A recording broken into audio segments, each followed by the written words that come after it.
Hey everybody, it is Mike. It is Saturday. That means it's time for Saturday Slash Back Challenge. This is a challenge that my friend Joe over at the Horror Man conducts every week. This week's challenge was to review a sequel. This is a movie that I have not seen before. I did see the original, See No Evil. So the one I chose was See No Evil 2.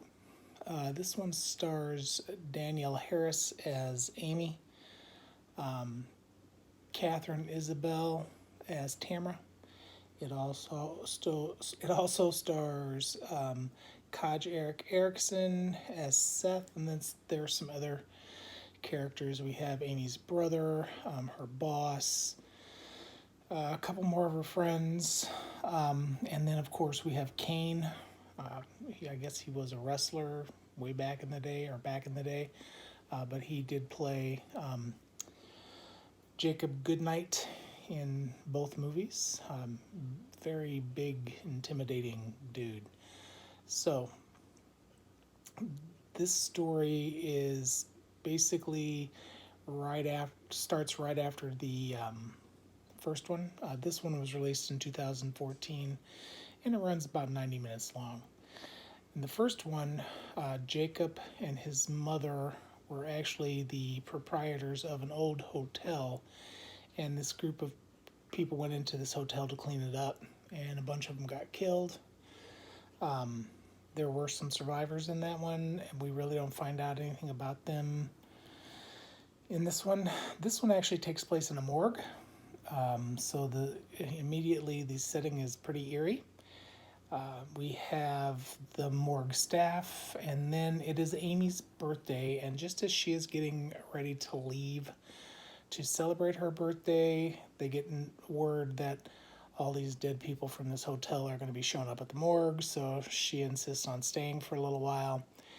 And since she did that, her boss let her friends come in for a little bit of a birthday party. All hell breaks loose when the supposedly dead Jacob Goodnight comes back to life. Now, I guess like any other horror movie, I guess it's possible. But this guy had literally a huge thing go through his head, his eye in the first one, and then he fell down and was impaled. And somehow he's still alive, but okay.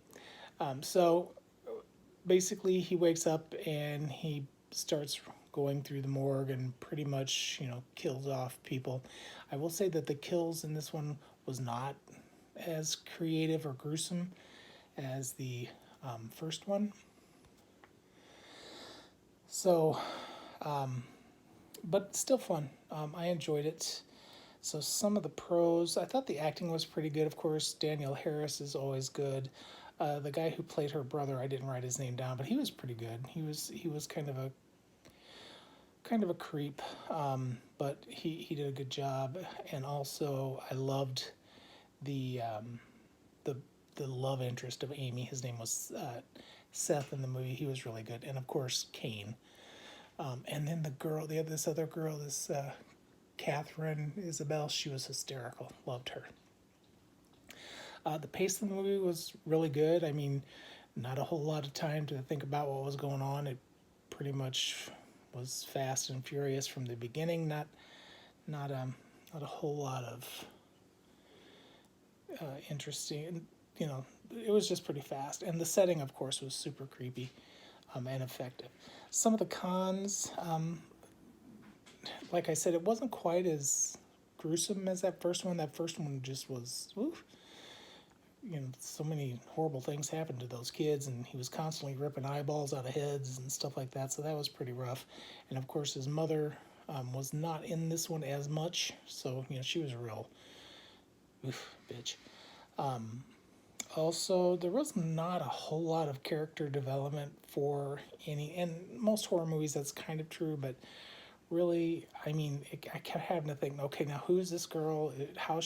Why is she here? Oh, that's right, she's one of the friends. So, but other than that, It was a fun movie. It went really fast.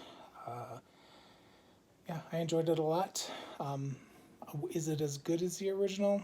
It depends on if you like the original. I like the original. I like this one as well.